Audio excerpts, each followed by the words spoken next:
sencillo de entender. Y yo necesito que para que ustedes entiendan el principio tutelar, el principio de irrenunciabilidad y el principio de imperatividad, que el trabajador siempre va a tener derecho a más,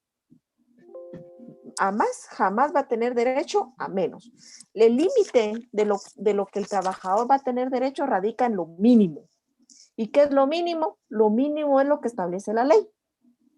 Si la ley establece la fijación de un salario, esa cantidad debe ser la mínima que puede recibir el trabajador. Regla general. Pero esta cantidad mínima puede irse superando dinámicamente. Es decir, que está el principio de superación de garantías mínimas o evolutivo, también conocido como evolutivo, que permite entender que deben de existir cambios que generen resultados en las leyes laborales o sociales. En ese sentido debemos de entender entonces que el trabajador siempre puede tener derecho a ganar más, pero jamás menos. O sea, yo patrono, por ponerme de ejemplo, debo de pagarle a mi trabajador lo que establece el salario mínimo fijado para este año. Sí o sí, así lo tenemos que ver, así es el derecho laboral y es lo que le corresponde al trabajador. Ahora bien, yo patrono, tengo la posibilidad de pagarle más del salario mínimo, digamos que redondeémoslo en 3,000 quetzales, que es el salario mínimo fijado para fijado anualmente. Redondeémoslo, es una cantidad con un poquito menos de los 3,000, pero redondeémoslo a 3,000. Yo patrono, tengo la capacidad, tengo a mi trabajador, el compañero Adán Ezequiel Carcus, y lo contrato. Y le digo, mire, usted va a empezar a ganar 3,000 quetzales, usted va a ser mi procurador, usted va a ser mi guardaespaldas y va a andar conmigo para todos lados. Le voy a pagar 3,000 quetzales, porque ahorita solo me da para pagarle esto. Ese es el salario mínimo sustentable, permitido y que le garantiza la ley para que él pueda percibir. Yo, patrono, le digo al compañero, mire, fíjese de que me está yendo mejor, entonces he percibido más ganancias. Bueno, actualmente es otra de mis actividades, pero digamos que en el sentido que estoy litigando. Le digo, mire, fíjese que me han caído unos casos que me han dejado muy buenos réditos, le voy a aumentar su salario, le voy a aumentar a ¿qué? Unos 500 quetzales más, 3,500. Compañero contento, hasta me invita a campero. ¿Por qué? Porque es un motivante, es como, existe su palabra, pero ahorita no me acuerdo. Pero es ¿Incentivo? Exacto. ¿Quién habló? Ronnie. Lo contrato a usted mejor de mi guardaespaldas. ¿Y una motivación, licenciada? ¿Sí? ¿Quién habló? Una motivación. ¿Pero quién habló? ¿De hablar? Sí. Salomón.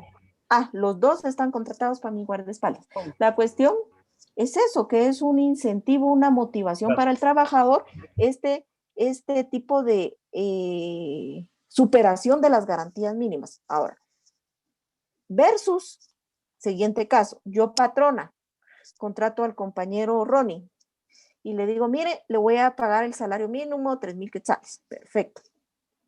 Pero yo empiezo a percibir réditos que tal vez no eran los que yo esperaba, o por X razón, pues no tengo la fluidez económica para poderle cancelar. Le digo, mire, fíjese que acordamos 3,000 quetzales, pero fíjese usted que la verdad que no me alcanza, le voy a pagar 1,500.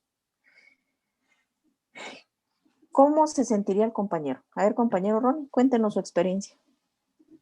Pues la verdad, o sea, me desmotivaría porque regularmente, así como estamos viviendo ahora, cada quien ya hace presupuesto de lo que está contemplado. Pongámosle, usted me dijo 3,000, yo con 3,000 ya empecé a hacer números y ya dije, pues esto es para esto, empecé ya a dividir. Ya con 1,500, pues ya pensaría si me quedaría trabajando con usted o buscaría alguna otra forma de conseguir algo más factible y que tenga yo más ingresos para la familia, pues. Exactamente, gracias compañero. Esa es la percepción natural de un trabajador. que primariamente saca su presupuesto y empieza a ver si le alcanza para esto, si le alcanza para lo otro. Al finalizar se ve desmotivado, no tiene un incentivo y aparte de eso, ya lo miramos como profesionales del derecho laboral y entendemos que está siendo violentado el principio de tutelaridad, el principio de irrenunciabilidad, el principio de imperatividad. ¿Por qué? Está siendo vulnerado el principio de tutelaridad porque este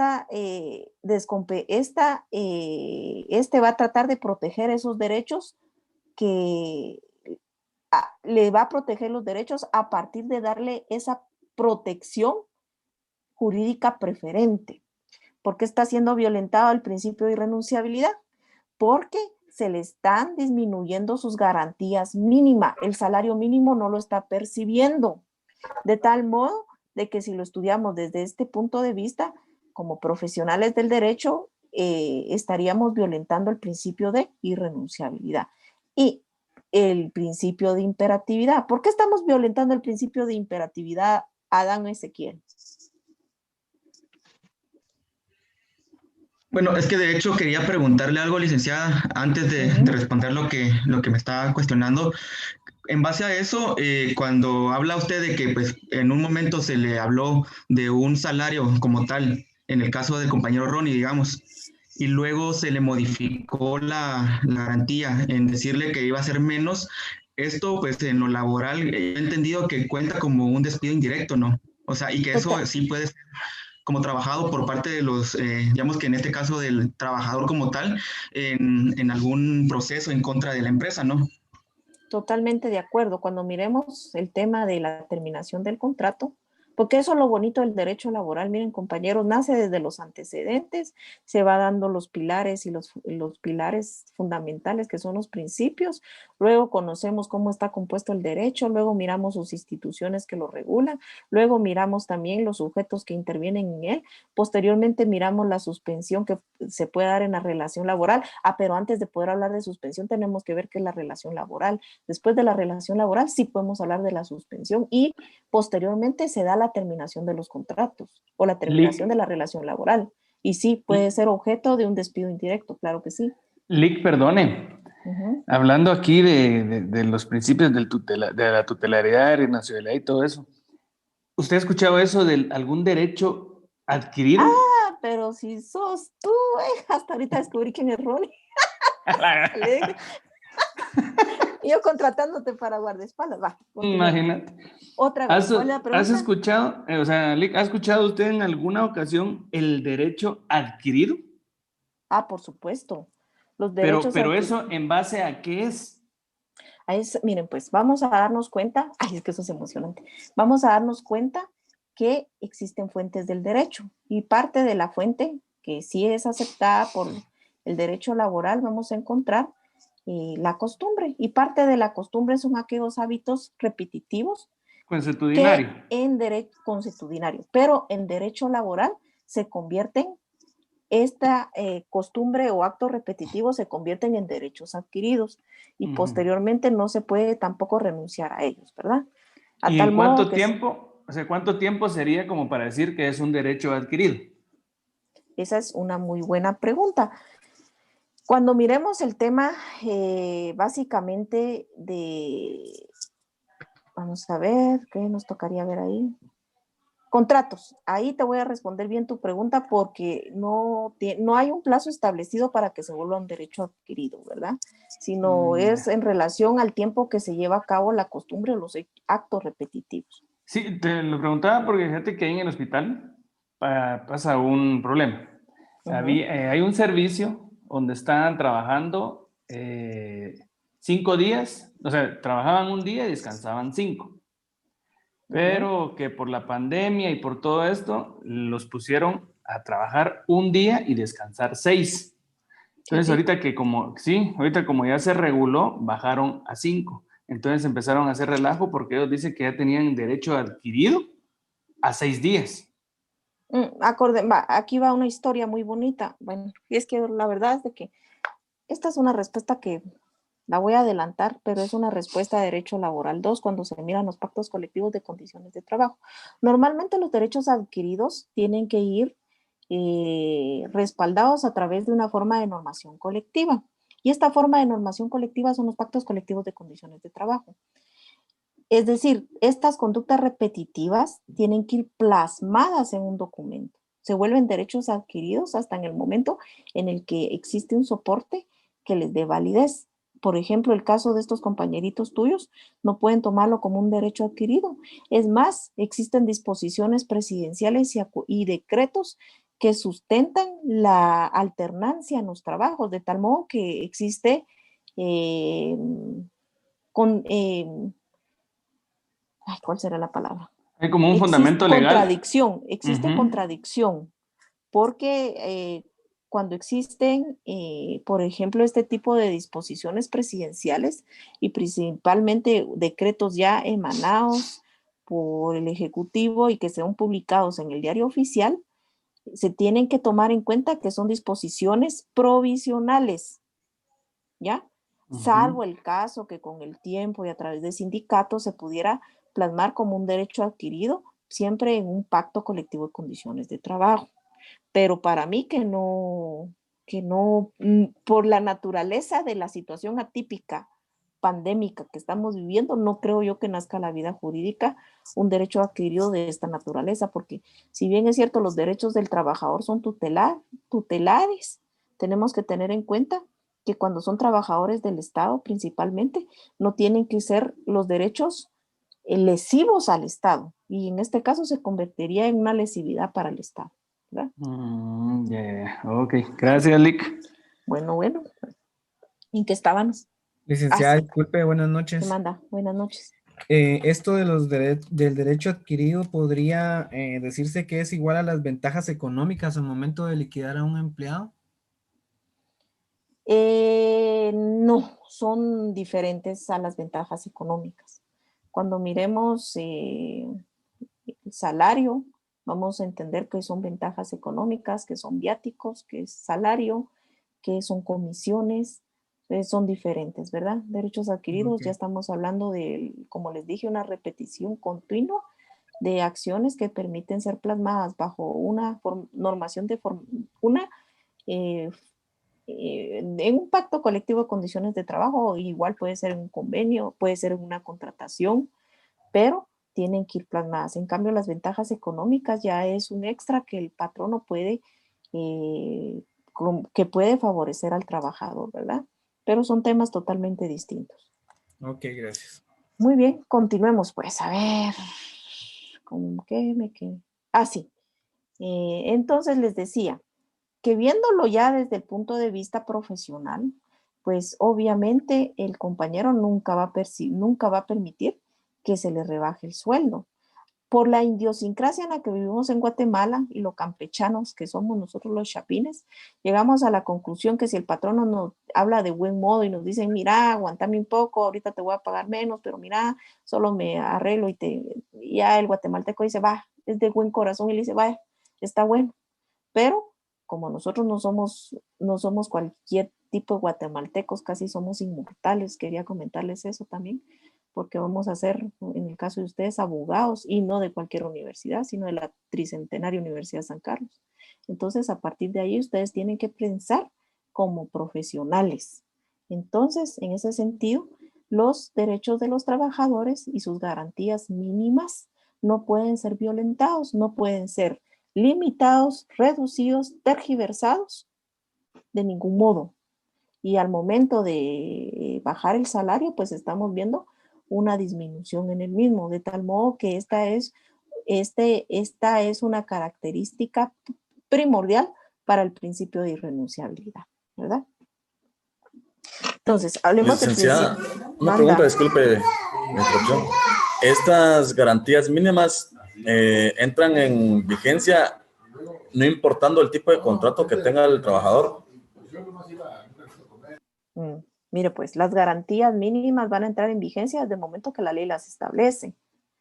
Desde el momento que se establece un salario mínimo. desde el momento en que el mismo código establece las vacaciones, desde el momento que el mismo código, el decreto de bonificación anual lo establece. Esas son garantías mínimas. ¿Cuándo entra en vigencia? Desde el momento en que la ley lo establece. Ahí, no importando el contrato que se realice. Eso es lo que tenemos que captar en este momento. ¿Verdad? Sí, ¿Vamos bien? buenas noches. Buenas noches, Alder. Perdone, posiblemente yo comprendo también, no sé, tal vez estoy confundido, posiblemente, señora Josué, hay algunas empresas que, bueno, contratan y hay un periodo de prueba para estas garantías mínimas que pueda gozarla el colaborador. Tendría que pasar el periodo de prueba de 2 o 6 meses según la empresa, o desde que es contratado, o desde que firma contrato. Miren, hay maliciosamente algunos patronos contratan a las personas por el término de 2 meses, porque el Código de Trabajo establece que el periodo de prueba es para 2, es decir, es de 2 meses. Entonces, pues maliciosamente contratan hacia los trabajadores. Sin embargo, cuando un trabajador, por X razón, es despedido a los 2 meses y va a la inspección de trabajo, le tienen que pagar sus prestaciones laborales proporcionalmente. ¿Que va a ser una mínima parte? Claro que sí, pero que le va a respaldar el derecho a la irrenunciabilidad de esas garantías mínimas, sí se lo respalda, aunque sea por 2 meses. Obviamente a lo que no va a tener derecho es a una indemnización, pero de ahí las prestaciones laborales son irrenunciables. Eso quiero que se lo queden, no importando el contrato, no importando el tiempo, son garantías mínimas, son totalmente, ¿qué sería, Luz María? Irrenunciables. Irrenunciables, no importando el contrato, no importando el tiempo. Son irrenunciables, el trabajador siempre va a tener derecho a percibirlas, ¿verdad? El principio de no tenga pena. El principio de imperatividad. A ver, Paul Monzón, ¿a qué se refiere el principio de imperatividad?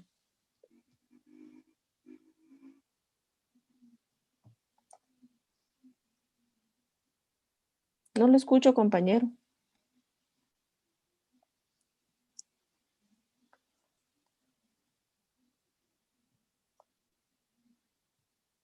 Bueno, a ver, compañera Luz María Merlos, ¿qué es el principio de imperatividad? Da una aplicación forzosa a las garantías mínimas. Muy bien, me parece muy bien su definición, práctica, sencilla, concreta y entendible. Como la remuneración equitativa y la igualdad salarial. Remuneración equitativa y igualdad salarial. Muy buenos ejemplos. Pues sí, en cortas palabras, el principio de imperatividad va a ser la aplicación forzosa de la cobertura de las garantías mínimas. De tal modo que aquí nos podemos dar cuenta que nuevamente miramos la hilación, la relación, la armonía entre los principios, porque ya nos damos cuenta que algunos dicen, no, pero es que se confunde el principio de garantías mínimas. No, pues pareciera tutelar.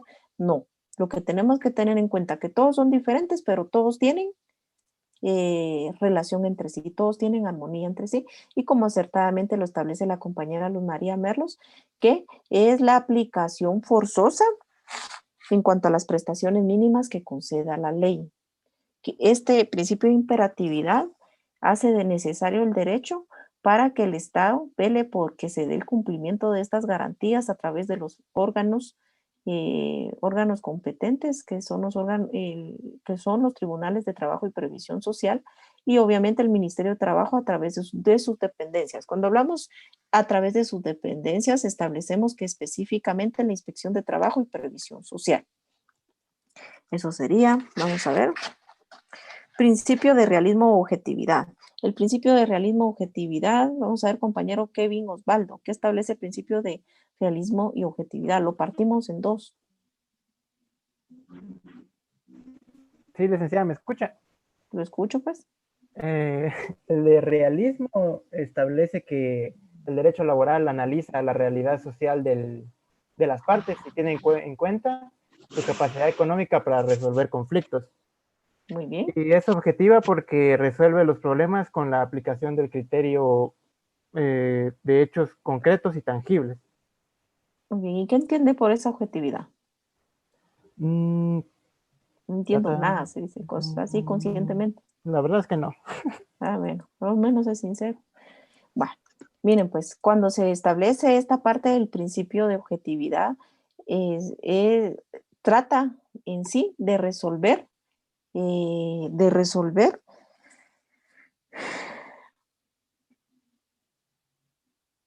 así, trata de resolver problemas que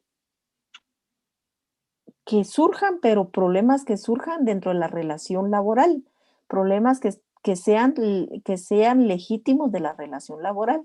No entra a conocer otro tipo de circunstancias, sino se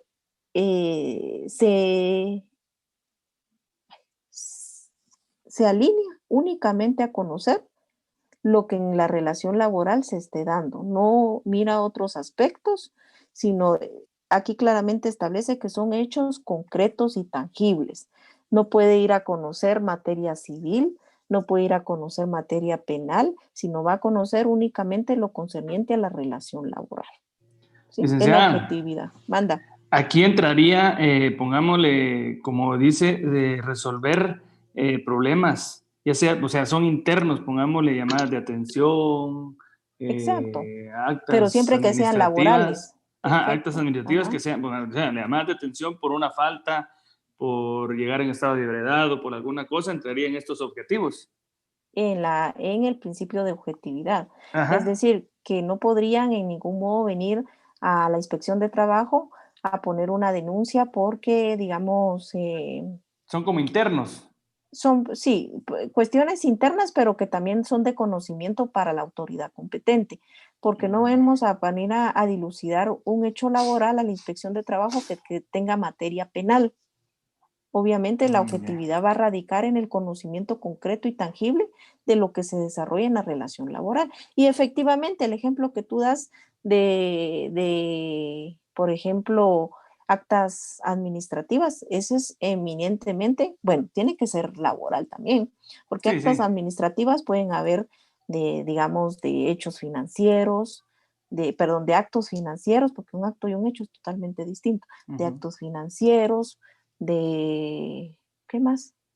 Actos ejecutivos, pero se desligan un tanto de lo laboral. Ahora, cuando hablamos de actas administrativas laborales, pues ahí sí, el ejemplo es claro y es objetivo, ¿verdad?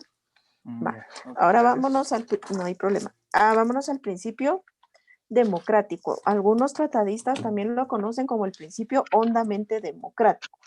Por si las flies y me saca esta sesión, inmediatamente se conectan a la próxima, por favor. Entonces, el principio democrático, o también conocido como hondamente democrático, lo vamos a encontrar preceptado siempre en el cuarto considerando.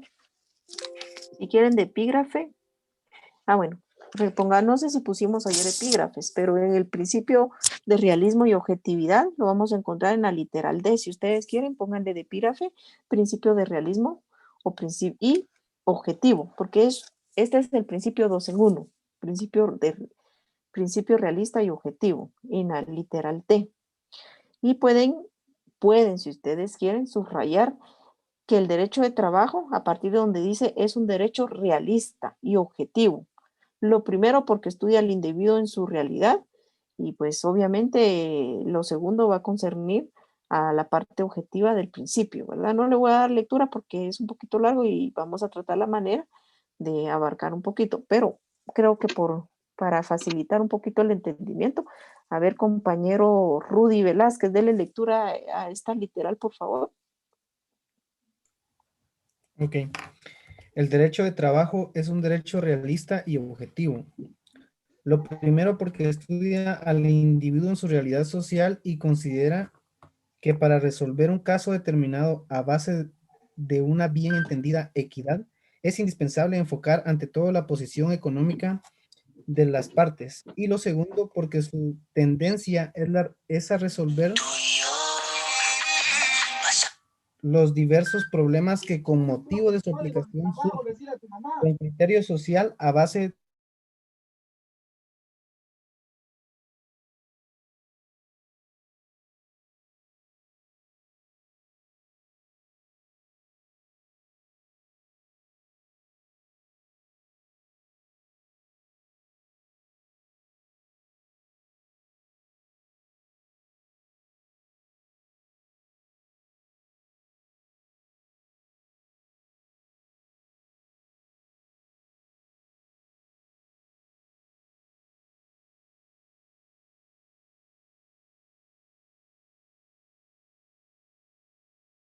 conectó.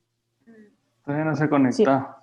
Va, si no le vamos a dar lectura rápidamente. Dice que el derecho de trabajo es un derecho realista y objetivo. Lo primero porque estudia al individuo desde su realidad social. Y lo segundo porque va a tratar de resolver un caso determinado a base de una bien entendida equidad. Establecimos que una bien entendida equidad, cuando establece una equidad, se relaciona al trato justo que se pueda recibir. Es indispensable enfocar ante todo la posición económica de las partes. En este sentido, pues aparte de objetividad, de conocimiento, también debe tenerse en cuenta que la objetividad va a ir alineada también a la capacidad económica que tengan las partes para poder en el caso de los trabajadores, digamos, como no siendo la capacidad, probablemente ante una desigualdad económica frente al patrono. Y obviamente la capacidad del patrono, que también no la podemos dejar atrás, ni tampoco abusar de ella. Les ponía el ejemplo el día de ayer, que un trabajador puede que llegue al consenso, porque es parte de los principios que vamos a terminar de ver hoy, el principio conciliatorio, pueden llegar a la conciliación de que se le va a pagar sus prestaciones a través de un bien inmueble, por ejemplo, una casa, pero le dice el trabajador, pero yo quiero una casa de 5 niveles o de 3 niveles, ¿verdad? Pero el patrono no tiene la capacidad económica para solventarla. En ese sentido, pues es parte de la objetividad que se prevé a través de este principio. Vamos a ver a las partes. Y lo segundo, porque su tendencia es la de resolver los diversos problemas con motivo de la aplicación que surjan con criterio social a base de hechos reales y concretos, siempre en el conocimiento que sea de materia laboral. Parte de la objetividad es que el conocimiento sea en materia laboral. Literal E, principio de derecho público. Algunos dicen que es un principio, yo más creo que es la naturaleza propia del derecho de trabajo. Y el derecho de trabajo, compañeros, lo adelantamos, es de naturaleza pública. ¿Y por qué es de naturaleza pública? Porque la ley lo establece y por las razones que, por el conjunto de diferentes órganos de la administración pública que intervienen en las relaciones laborales. El Estado, a través de la representación de la administración pública, administrativa, laboral y judicial, ejerce la naturaleza del derecho público de tal modo que le da esa garantía a lo preceptuado y a los derechos, a la protección de los derechos de los trabajadores. En ese sentido, pues a este epígrafe, si ustedes quieren, pónganle principio de derecho público, aunque para mí es el respaldo legal de la naturaleza jurídica del derecho. Y le pueden poner, si ustedes quieren, naturaleza jurídica del derecho. Y establece la literal E. A ver, compañero Marco Méndez, ¿qué establece? El derecho de trabajo es una rama del derecho público, por lo que al ocurrir su aplicación, el interés privado debe ceder ante el interés social o colectivo. Muy bien. Además, es su naturaleza jurídica es pública porque por el amparo que las leyes le da a las relaciones que se dan en materia individual y en materia colectiva. El cumplimiento de las leyes debe de ser general y no debe responder únicamente a intereses particulares, sino a los intereses de la generalidad, ¿verdad? Ahora, encontramos el principio de derecho democrático en la literal F. En ese sentido, pues vamos a ver, vamos a dar chance al compañero Esli, Daniel. Esli, ¿verdad? Sí, les echaba buenas noches. Buenas noches, compañero, dele lectura a la literal F y si ustedes quieren, pongan de epígrafe principio de derecho democrático.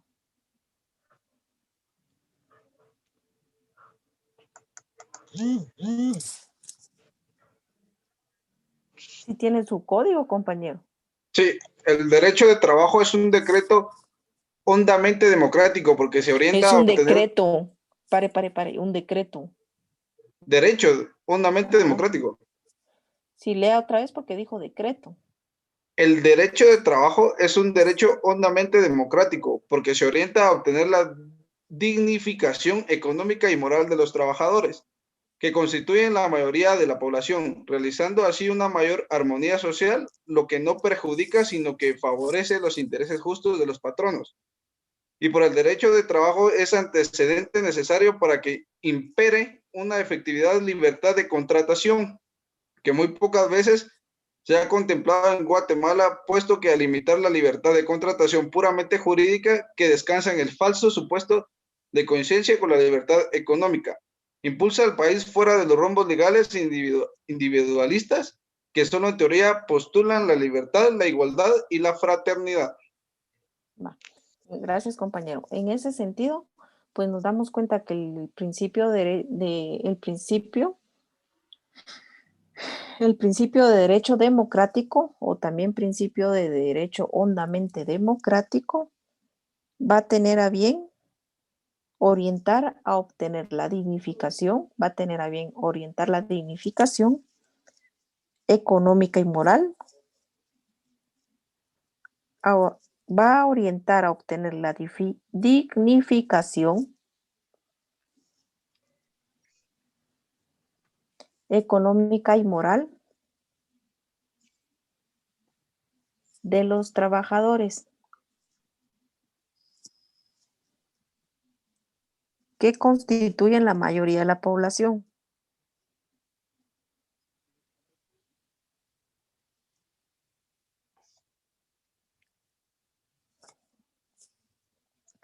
Sin dejar de observar los intereses de las minorías,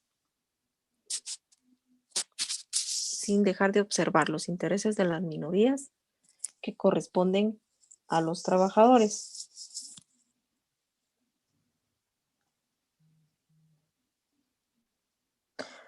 ¿Ya?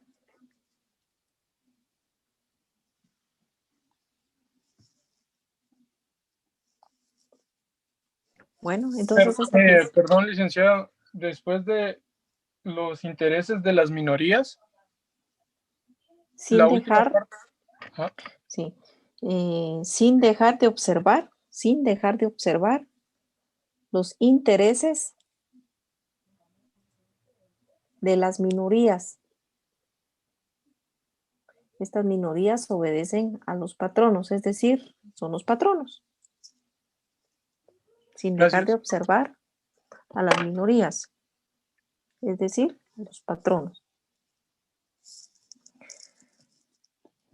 Entonces, compañeros, para entender este principio tenemos que tener en cuenta que este principio es la forma o la expresión más clara de democracia, toda vez de que respeta o le da cumplimiento a las necesidades de las mayorías que la constituyen los trabajadores, pero no significa que al darle o a sustentar las necesidades de las mayorías va a perjudicar los intereses de los patronos que se constituyen en la minoría del grupo, ¿verdad? Sino que va a entrar un juego de armonía social. Es decir, que esta armonía social no solamente va a buscar el equilibrio para suplir las necesidades de los trabajadores, sino que en atención a también a cuidar los intereses de los patronos, ¿sí? Para que se mantenga el equilibrio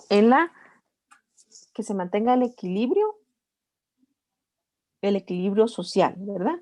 No tenemos que tener en cuenta esto, que a pesar de que es un derecho que busca sustentar o solventar las necesidades de las mayorías, busca también el equilibrio en armonía social. Es decir, no dejando por un lado los intereses de los patronos, porque imagínense qué pasaría ahí. Sería también un derecho abusivo, en cierto modo, si solo respondiera a las necesidades de las mayorías y se olvidara en buscar ese equilibrio con armonía de los intereses de los patronos. En ese sentido, pues pueden ustedes, si ustedes quieren, poner de epígrafe derecho democrático, principio de derecho democrático o hondamente democrático. Y pueden subrayar desde donde dice, se orienta a obtener la dignificación económica y moral de los trabajadores que constituyen la mayoría. Pero hay que subrayar algo más. Dice, no perjudica, sino favorece los intereses justos de los patronos.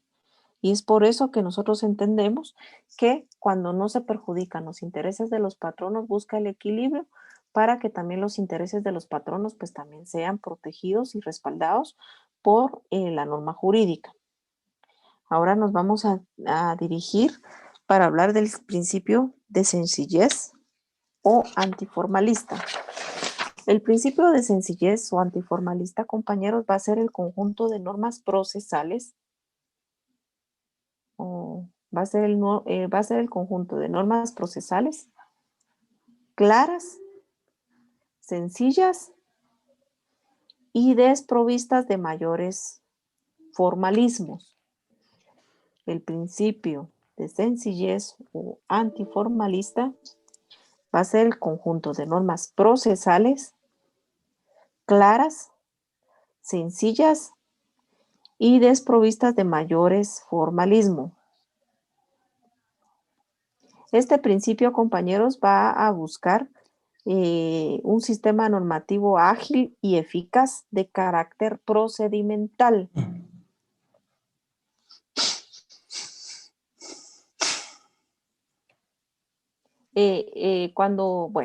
Para entrar a la explicación del presente principio, compañeros, vamos a entender que este principio va a actuar específicamente en la parte adjetiva del derecho de trabajo, es decir, en toda la parte procesal que contiene el derecho individual de trabajo y también el derecho colectivo de trabajo. En ese sentido, pues vamos a entender que permite que exista requisitos, pero que estos requisitos que se vayan a dar en todo el proceso sean requisitos claros, sencillos y desprovistos de mayor formalismo. No significa que tienen que ir con todo el respeto, en papel toilet, tienen que ir con lo establecido, por ejemplo, en lo que establece el Código Procesal Civil y Mercantil. Quiero comentarles que no existe un Código Procesal Laboral, por si lo estaban buscando, no existe. Únicamente el derecho laboral se ha quedado un tanto atrasado en cuanto a la secuencia de los procesos o cómo se puede dar un proceso, ya que supletoriamente utiliza el Código Procesal Civil y Mercantil para poder realizar la parte procedimental o adjetiva. Pero en ese sentido y de acuerdo al objetivo que se espera un normativo ágil y eficaz de carácter procedimental, se esperaría que sea claro, sencillo y sin mayor formalismo, entendiendo de que el trabajador tiene necesidad de que sus procesos sean resueltos con la mayor brevedad posible. Porque imagínense, el trabajador está sujeto o está tenido a que le van a solventar su conflicto, su necesidad. Imagínense qué pasaría si el derecho laboral fuera igual de formalista que el derecho común o derecho civil. Pasarían años y el trabajador no solventaría su situación.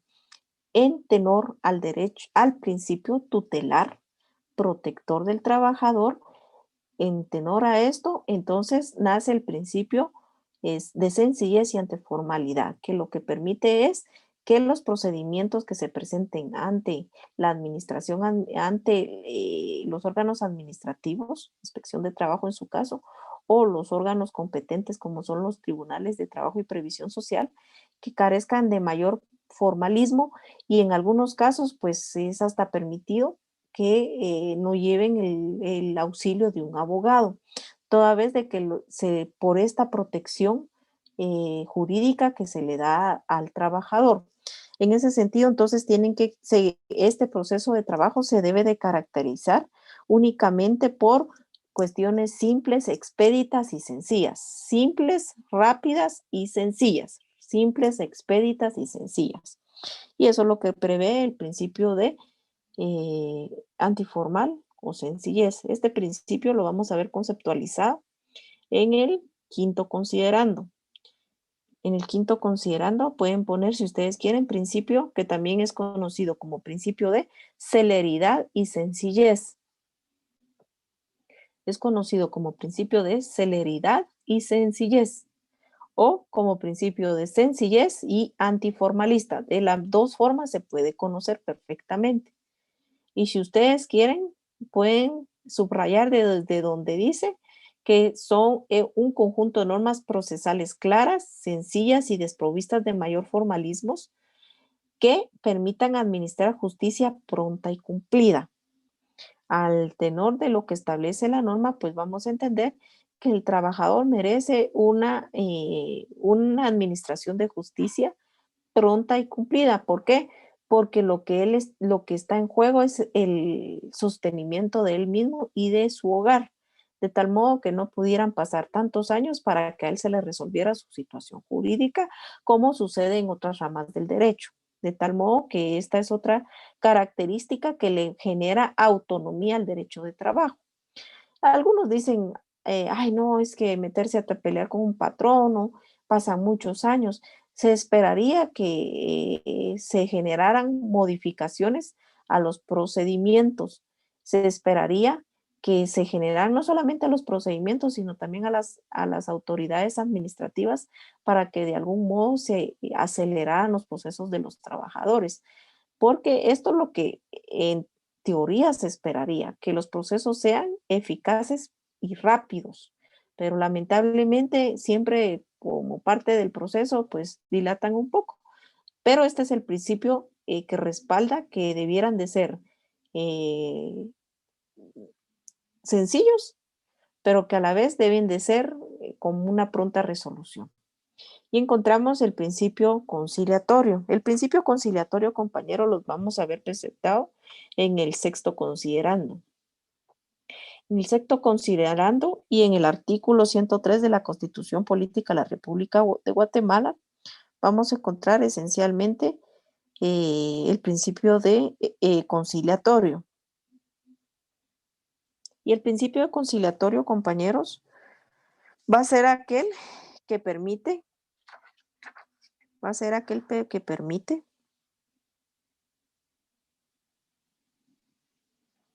proponer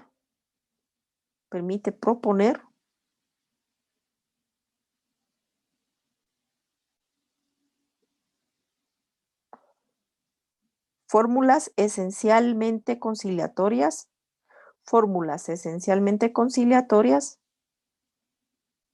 entre el capital y el trabajo.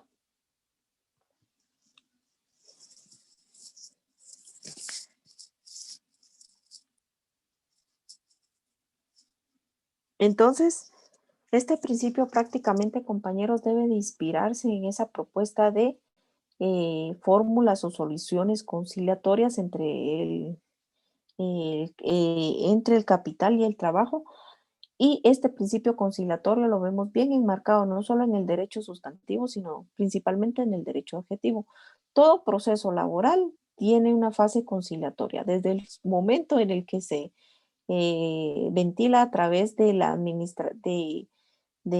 vía administrativa como en la vía judicial. En todo momento siempre se le propone al patrono y al trabajador que puedan conciliar y de esta forma pues agilizar las resultas del proceso. A ver, ¿quién pregunta? Yo, licenciada, compañera. Licenciada, disculpe, también pude darme cuenta que en el artículo 17 del Código de Trabajo también podemos encontrar este principio de conciliatorio. Dele lectura. Dice, para los efectos de interpretar el presente código, sus reglamentos y demás leyes de trabajo, se debe tomar en cuenta fundamentalmente el interés de los trabajadores en armonía con la conveniencia social. Bueno, este es mire pues, gracias compañera. El principio conciliatorio es tan, pero tan, para mí, pero eso no es un criterio, que los dos pilares fundamentales del derecho de trabajo es el principio tutelar y el principio conciliatorio. Porque el principio tutelar lo vamos a ver de principio a fin, el principio conciliatorio de principio a fin. No solo encontramos el artículo 17, está el 293, el 340, el 385 y estos artículos que les acabo de dar de referencia, todos establecen su particularidad y su respaldo de principio conciliatorio. Entonces, el principio conciliatorio, a partir del considerando sexto, lo pueden poner como principio conciliatorio. Y este establece que las normas del Código de Trabajo deben de inspirarse en el principio. ¿En qué principio? En el principio conciliatorio, de ser esencialmente conciliatorias entre el capital y el trabajo y atender todos los factores económicos sociales pertinentes. Entonces, vuelvo y repito, ¿cuáles son los pilares? A mi criterio, principio tutelar y principio conciliatorio. Y es más, podemos darnos cuenta que aquí cobra una función especial, una función especial de los principios. Aquí miramos la función, a ver qué función encontramos aquí. Miriam Coyoy, ¿qué función encontramos en este principio? Establecimos que hay tres funciones de los principios. Está la función normativa, informadora, interpretadora. ¿Qué función encontramos en este principio? No sabría decirle, Lick, tendría que leerlo, o sea, tendría que analizarlo un poquito. Sí, eso es más que todo analizarlo, porque de leerlo creo que no le va a servir. A ver, ¿quién Interpretadora, licenciada. ¿Por qué interpretadora, compañero? Porque pues el código, pues todo lo que se interpreta en el código de trabajo tiene que ser en base a la conciliación entre el capital y el trabajador, No. ¿verdad? No, yo le agradezco mucho, pero no es esa la respuesta. A ver, Licenciada, ¿quién más? buenas noches. Buenas noches, compañero. Yo pienso que es la función informadora, porque dice acá Correcto, que ¿por qué? inspira al legislador sirviendo como el ordenamiento jurídico. Correcto, es la función informadora, porque inspira a que este principio inspira a que deben de formularse propuestas conciliadoras con la finalidad de que las resultas del proceso sean prontas. Ese es el objetivo primordial del principio conciliatorio, ¿verdad? Encontramos ¿quién le da lectura al artículo 340, segundo párrafo?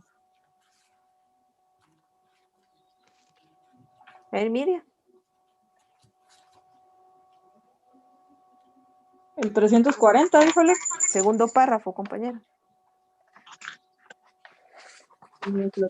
Dice, contestada la demanda y la reconvención, si lo hubiere, el juez procurará venir a las partes proponiéndoles fórmulas ecuánimes de conciliación y aprobará en el acto cualquier fórmula de arreglo. Ahí está, compañera.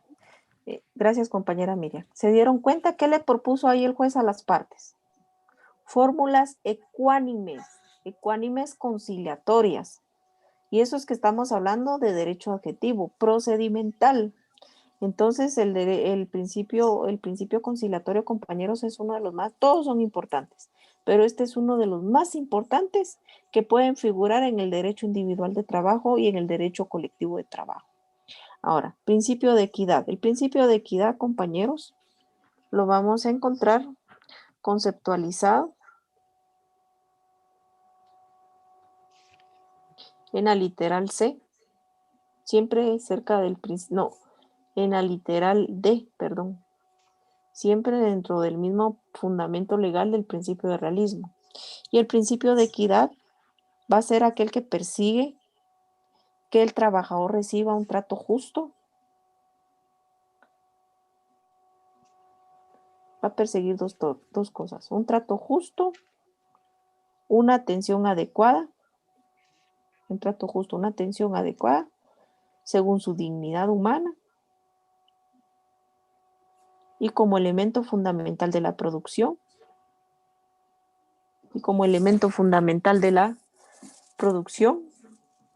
que significa el desarrollo de la sociedad.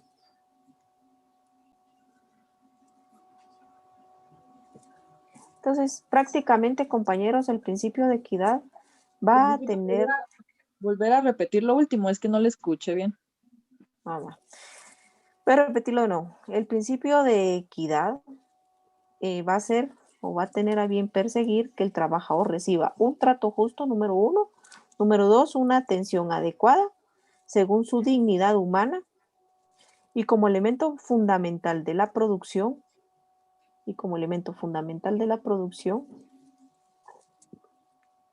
¿qué significa el desarrollo de la sociedad? Ante este principio vamos a hacer un pequeño análisis y es sencillo. El espíritu del legislador no se equivocó al plasmar este principio y sin duda alguna lo hizo complementado con estudios psicológicos. Vamos a ver, equidad significa un buen trato y significa atención adecuada según su dignidad humana. ¿Cómo se sentiría un trabajador? A ver, compañero Ángel Nehemías, un trabajador que el patrono, en primer lugar, lo trate despectivamente. Segundo, le ponga un apodo, de acuerdo a su aspecto físico. ¿Y cómo cree usted que se sentiría un trabajador? Yo considero, licenciada, que, bueno, si se trata de un patrono y un trabajador de forma amigable, se podría decir que sería algo aceptable, pero que fuera un desconocido o en un trabajo ya formal, si se podría decir. Pero de Sí, forma despectiva, ¿cree usted que amistosamente le van a decir, disculpen la expresión, ¿verdad? Yo no pretendo decir cosas feas, menos en público, pero que le digan, vos cholero, vení para acá. ¿Usted cree que ese es un buen trato? Aunque sean amigos. Bueno, ya entre no los sería un hombres a veces buen, pienso mucho. Pienso que a veces los hombres por eso se mueren rápido, pero bueno. ¿Qué cree usted? yo considero que no sería un buen trato, pero viendo la realidad, licenciada, es Que agarre la onda, ¿verdad? es lo común, se podría decir. Ujú. Pues no es lo común. Quiero comentarle que todo trabajador merece un trato digno, un trato justo y un trato con respeto. Principalmente todos, por principio de igualdad, merecemos un trato justo, un trato con dignidad y un trato con respeto. Aún exista la amistad que exista, porque por esa razón, esa es otra forma como el trabajador puede tener un incentivo, ¿verdad? Tampoco va a venir usted, Ángel Nehemías, a tratar a su secretaria, venga mi reina, tome el dictado, porque entonces también ahí es parte también de un trato ni justo ni adecuado por su dignidad humana como mujer. Es que eso ya literalmente, como en el ámbito escolar se le conoce como bullying, en el ámbito laboral se le conoce como mobbing, que es ya cuando hay un trato no equitativo dentro de las partes, tanto la parte que emplea como la parte empleadora como la parte empleada. No, y aparte, sí, yo estoy de acuerdo, gracias por el aporte, es conocido como acoso laboral o bullying laboral. Y sí, es motivo para poder ser una queja ante la inspección de trabajo. Y aguas con las mujeres, porque esto hasta se convierte en violencia psicológica. Tiene ámbito y tiene todo lo característico para que se vuelva una violencia psicológica. Por eso, aun cuando la naturaleza de la amistad lo permita, aun cuando es lo común, como dice el compañero, aun que agarre la onda, uno siempre tiene que procurar que el trabajador y el patrono lleven un trato con dignidad, con equidad y con respeto. Bueno, ahora, principio de estabilidad. Este principio de estabilidad, al igual que el principio de equidad, tienen relación. El principio de equidad, el principio de estabilidad y el principio de garantías mínimas. Y esos tienen relación. ¿Por qué razón? Porque el principio de estabilidad va a procurar obtener la continuidad en el trabajo. El principio de estabilidad va a procurar obtener la continuidad en el trabajo. Y va a procurar obtener la continuidad en el trabajo porque un trabajo estable y seguro garantiza bienestar.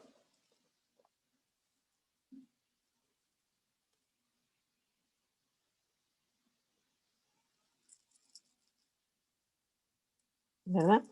Teniendo en cuenta esta definición, compañeros, yo creo que no amerita mucha explicación, sin embargo, es muy importante también en virtud de que resulta de que muchas veces la estabilidad genera un incentivo para el trabajador. No hay peor cosa que las personas que trabajan mediante un contrato fijo, de naturaleza fija, y que están preocupados.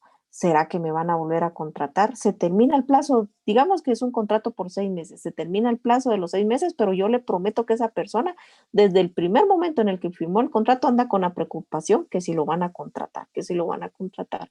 ¿Pero por qué está con esa preocupación? Porque de ese ingreso, su familia y su autosostenimiento versan. Entonces, un trabajo temporal, un trabajo de naturaleza temporal, lo único que genera en el trabajador es malestar, de tal modo que afecta su bienestar y su desempeño y su producción laboral. Por eso es que el principio de estabilidad, a todo modo, pretende que los trabajadores puedan estar tranquilos sin la preocupación de la temporalidad. Por eso es que cuando miramos nosotros el contrato individual de trabajo, decimos que, oigan, pues, regla general, todos los contratos individuales son de naturaleza indefinida. Esa es la regla general. Excepcionalmente, por la naturaleza del desempeño, va a estar el contrato a plazo fijo y el contrato por obra determinada. Pero cuando desarrollemos ese tema se van a dar cuenta, pero todo contrato por naturaleza debiera ser de forma indefinida, ¿verdad? Compañeros, no les he tomado lista y ustedes bien campantes que no dicen nada. Rápidamente.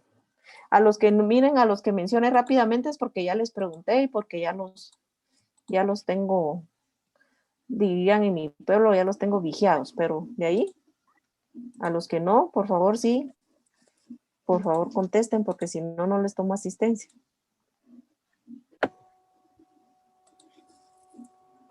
Vamos a ver. Rápidamente, vamos a ver. José Chamay, a él sí ya lo vi. No me conteste, ya lo vi. Sergio Garavito, ya lo vi. Harold Hill, a él sí no me acuerdo haberlo visto. Presente, licenciada. Muy bien. Marlin Melisa Marroquín Chalí, no me acuerdo haberla visto. Muy bien. Elba Iliana Pérez Estrada. Presente, licenciada. Les voy a decir un nombre y un apellido para avanzar, compañeros. Adán Carcus. Presente, licenciada. Sí les encargo que sea un poquito rápido, si no me va a sacar la sesión y no voy a poder tomar asistencia. Jocelyn Porras, sí la vi. Lani Caná. Presente, no licenciada. Delia Cumes. Presente. Presente. Dania Corruchich. Presente. Muy bien. Maroli Arenales. Presente. Astrid Fuentes. Presente. Anterior clases no estuvo. César Augusto Orrego. Tampoco. No. Tampoco estuvo ahora. Tampoco en la anterior. Vamos a ver. Rosy Sequén. Gerardo Monzón. Muy bien. Ronnie Sánchez, sí lo vi. Leslie de León. Tampoco estuvo la vez pasada. Eddie Fuentes. Presente, licenciada. Muy bien. Luis Borrayo. Presente, licenciada. Muy bien. Luis Diego Méndez. Como que sí lo vi, pero no me acuerdo. ¿Sí o no? Presente, licenciada. Muy bien. Sí, Marjorie había Torres. notado. ¿Verdad que sí? Marjorie Torres. Presente, licenciada. Muy bien. Olga Martínez. Presente, Olga licenciada. Yo tuve a su hermana de alumna. Esli Gutiérrez. También habló. Presente, licenciada. Luis Diego Batz. Presente, Lic. Sí, es que yo creo que a Luis Diego fue el que vi. Marvin Simón. Presente. Muy bien. Sandy Muñoz. Dorian Liquidano. Gloria Chiroy. Presente, licenciada. Gloria Chiroy, la anterior clase no estuvo. Astrid Estrada. Emily Marroquín. Mi Lady Yuk. Presente, licenciada. Muy bien. Keila Velázquez. Presente, Sí Lic. estuvo. Keila, la tengo presente. Jocelyn Galvez. Presente, Lic. Muy bien. Andrea Porras. Sí. Élica, hoy no les pregunté, pero sí las tengo presentes. Élica Culajay. Presente, Lic. Bien. Claudia Cactí. Presente, Lic. Alex Guerra. Presente. Muy bien. José Shicay. Presente, licenciada. Marco Méndez. Presente. Rosy Calín. Presente. Junior Joachín. Presente. Muy bien.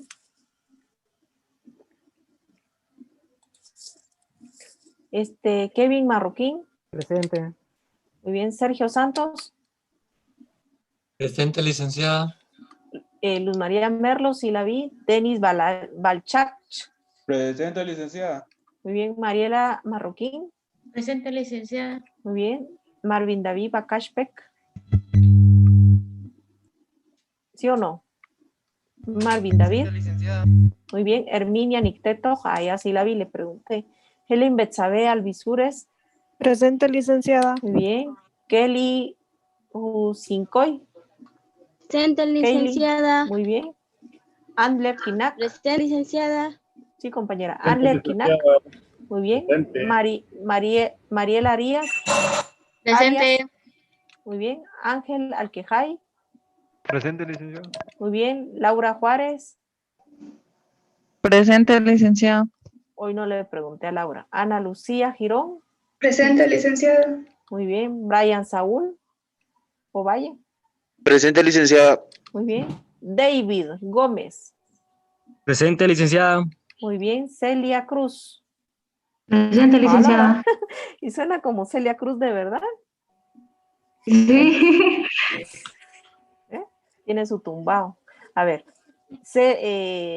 Nils Moshin. Presente, licenciada. Buenas noches. Buenas noches, compañero. Stephanie Kuruchich. Presente, licenciada. Muy bien. Jorge Bala. Presente, licenciada. Muy bien. Andrea Shon. Presente, licenciada. Muy bien. José Buch. Presente, licenciada. Muy bien. Gerso Urizar. Wilmer Chachach.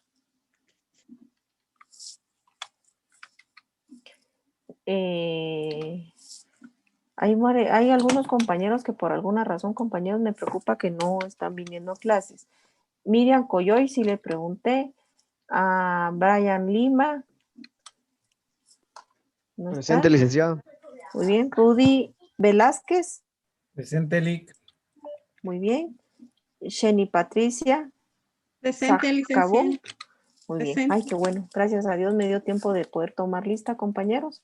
Entonces, ya para ultimar, compañeros, los detalles, hoy dejamos de ver los principios.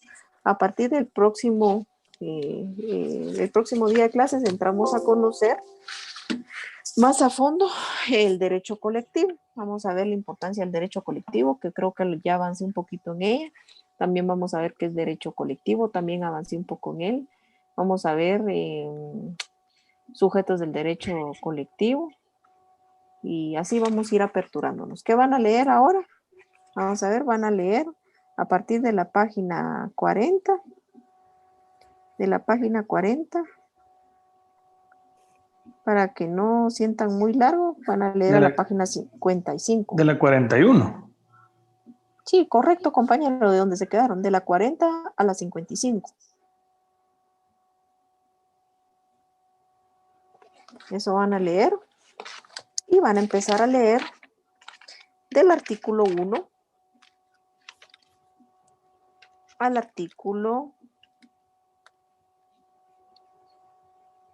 artículo 17. Eso creo que ya lo habíamos establecido como lectura. Necesito que lo tengan fresco para manera de poder ir avanzando con el desarrollo del curso. Por lo demás, compañeros, agradecerles infinitamente por